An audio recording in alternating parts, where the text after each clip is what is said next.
कभी कभी कुल देवी की यहाँ पूजन होता है, तब उस बालक का मुख झूठा किया जाता है। वो अन्न प्रशासन संस्कार है।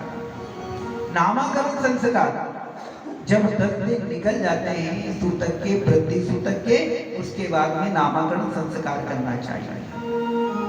ये विशेष नियम के कर्म होते हैं।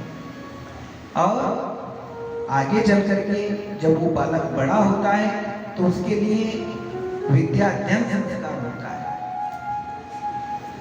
शुभ मुहूर्त में, शुभ नक्षत्र में, शुभ घड़ी में विद्यालय में उस बालक का प्रवेश कराना चाहिए और सर्वप्रथम उससे ओम लिखवाना चाहिए या श्री लिखवाना चाहिए।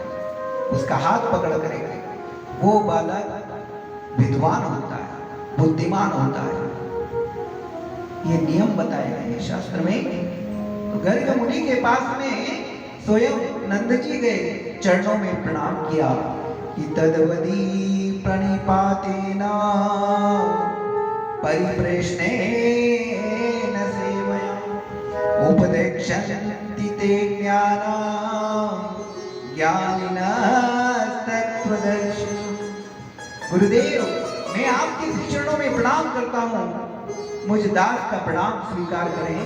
हे गुरुदेव, इन सबके नामाकरण संस्कार आपने कर दिए हैं, अब आप मेरे घर पधारें।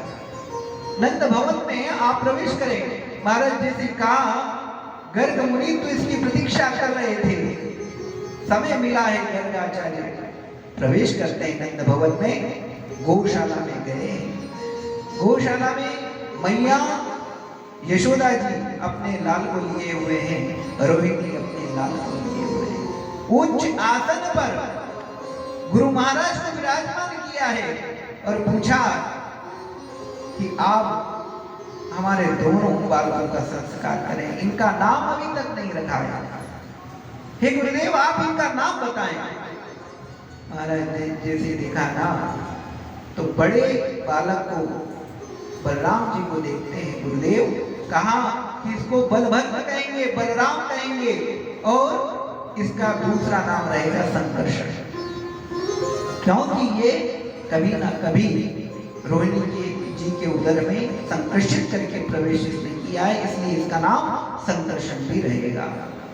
और पृथ्वी के भूभार को उठाने के कारण इसका नाम कभी कभी तक्षक आदि बड़े बड़े जो नाग हैं उनमें लिया जाएगा। प्रतिष्ठित बालक है तुम्हारा। नाना प्रकार के नामकरण संस्कार और उनके जीवन का रहस्य बताया। और फिर जैसे ही देखा ना कि अब छोटे बालक का नामकरण संस्कार भी गुरुदेव आप करिए, तो भगवान की तरफ देखते हैं। गोदी में है, भगवान की तरफ देखना प्रारंभ किया। गर्ग मुनि ने, गुरु महाराज भूल गए कि इसका क्या नाम रखूं। ध्यान की अवस्था लग गई है, समाधि की अवस्था लग गई है। भगवान के उस स्वरूप को जो बाहर दिखा है, उसी को गुरु महाराज ने अपने अंदर बिठा लिया है। भूल गए, नेत्र बंद करके बैठ गए और बार बार प्रार्थना कर रहे हैं, गोविंद आपकी कृपा हुई है, तब कहीं जाकर के आपके दर्शन मुझे प्राप्त हुए हैं। आज मेरा बड़ा सौभाग्य है, ध्यान की अवस्था में भगवत नाम का चिंतन चल रहा है। और जैसे मैया ने देखा ना, तो मैया इशारा करती है नंद बाबा की ओर कि देखो ना, ये बाबा जी तो अपने नेत्र बंद करके बैठ गए। मुझे लगता है कि कोई टोना टोटका मेरे लाल को कर रहे हैं।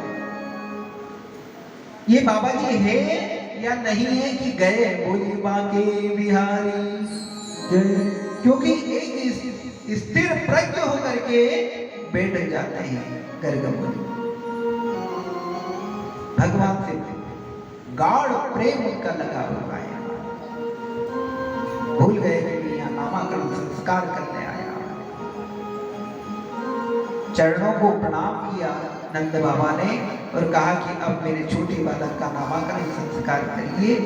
नेत्र खोले, देखा कि बोले मैं यही तो विचार कर रहा हूँ कि नंद जी इसका नाम क्या रखूं। एको अभी बहुलस्याम, या एक होकर के अनेक स्वरूपों को धारण करने वाला है। हम मिट्टी के घड़े अलग अलग भर के रख दें और उनमें सूर्य को देखें जल में सूर्य अलग अलग दिखाई देंगे या नहीं? अलग दिखाई देंगे ना। ऐसे ही वो परमात्मा एक है, लेकिन वो अनेक स्वरूपों को धारण करने वाला है। आप किसी भी स्वरूप का भजन कर सकते हैं, ध्यान कर सकते हैं, स्मरण कर सकते हैं। भोलिया आने के लिए अलग अलग रास्ते दिए गए हैं। कोई इधर से आता है, कोई इधर से आता है, कोई इधर से आता है, कोई इधर से आता है, लेकिन लक्ष्य क्या है? गांव पहुंचना है। इसी प्रकार से हमारे जीवन का लक्ष्य क्या है? हम किसकी भक्ति कर रहे हैं, किस प्रकार भक्ति कर रहे हैं, अभिप्राय ये नहीं है। हमारा लक्ष्य है परब्रह्म परमात्मा के श्री चरणों का सानिध्य हमको प्राप्त हो महाराज। इसलिए वहां भेद नहीं है। क्यों? कि भगवान का कहना है कि भक्तों के हृदय की झनकार बन रहा, मैं एक से दो होकर संसार बन रहा, बेकार ही चल पड़े निर्गुण सगुण के झगड़े, जबकि विश्व की वीणा का एक तार बन रहा। हम कहते हैं ना कि हम राम जी को मानते हैं, कोई कहता